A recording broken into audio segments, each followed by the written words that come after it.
we're starting this part of the show with Serhiy Sidorenko, who is the editor of European Pravda, the online independent publication which look into the depth of the Ukrainian international relations and way more, because it's Serhiy who had broken the story this week regarding the controversy which had happened.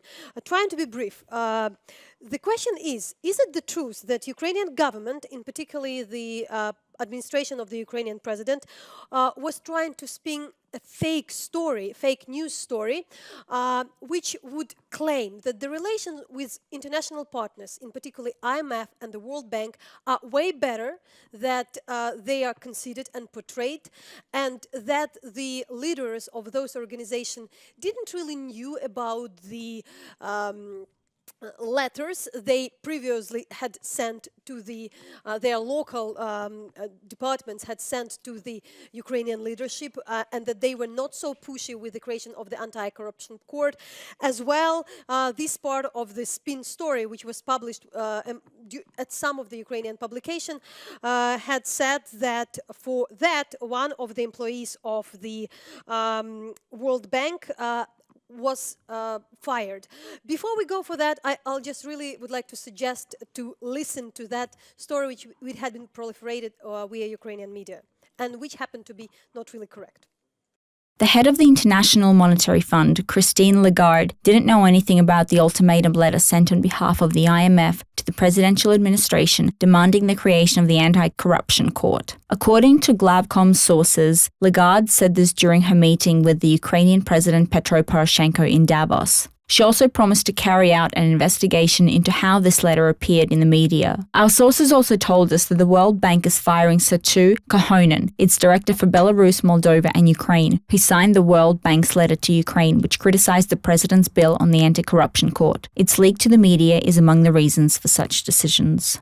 To be frank, when I discovered that on Glavcom website and on some other websites, I was not so hesitant to publish that disapproval of the story, because it was completely out of logic. It is not possible that head of regional director of World Bank would direct the letter to Ukrainian authorities not agreeing that with their chiefs, with Washington. So I would just explain, we do have these two letters. There were letters by the World Bank sent on the January 15th and from the IMF sent on the January 11th to the President Administration, to the Chairman of the Parliament, to a number of the Ukrainian politicians, where they were pretty tough. Yeah, quite tough and unexpectedly tough, I would say, as for those international financial institutions.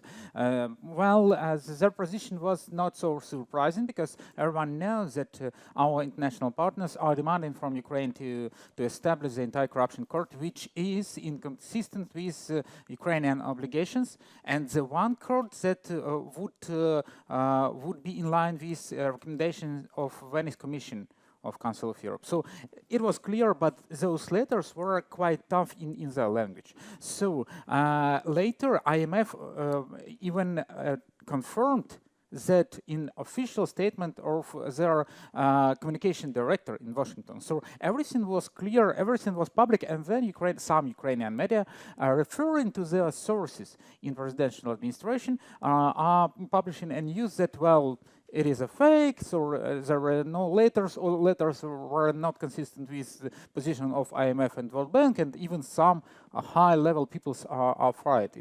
It was completely out of logic. So first days I was trying to ignore it, but later it appeared to be that not only those few news outlets, but also, as we say in Ukraine, leaders of public opinion in social networks have started to disperse that story very actively, and, well, saying that there were no demands to Poroshenko. Everything goes on fine with anti-corruption court. So Poroshenko's law is perfect and so on.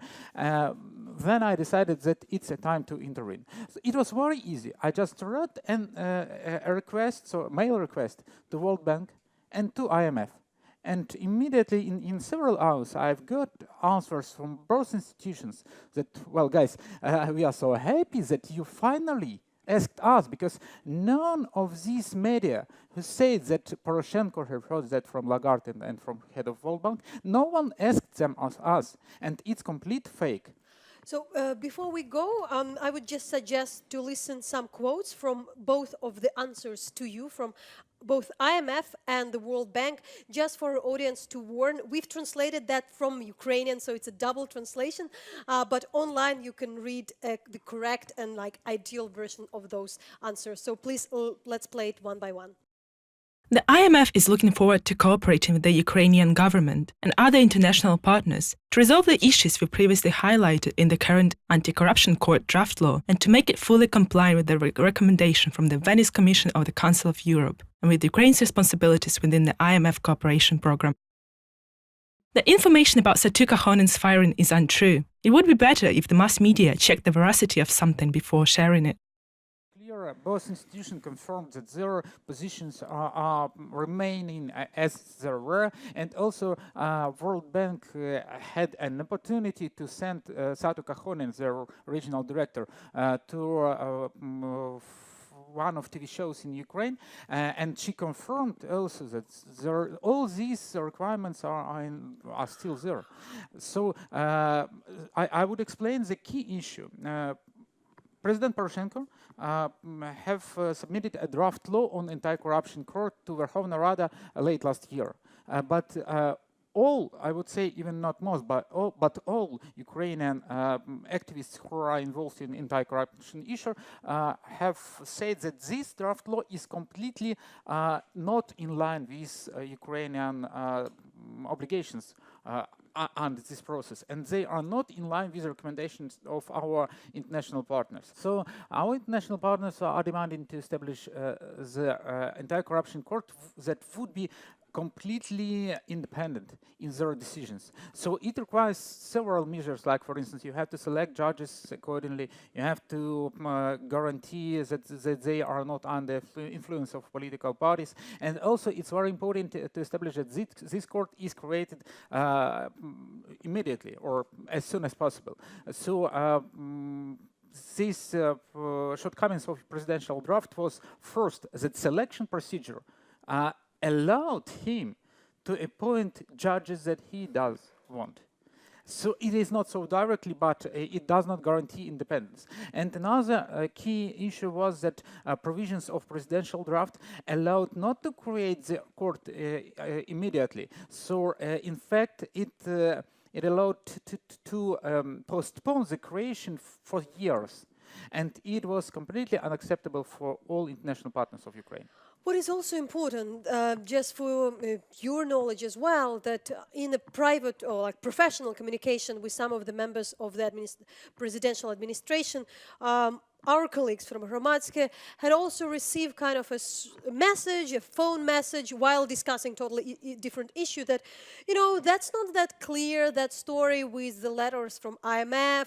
The Christine Lagarde didn't know about those letters sent previously. So kind of we can confirm that this message were coming from the presidential administration.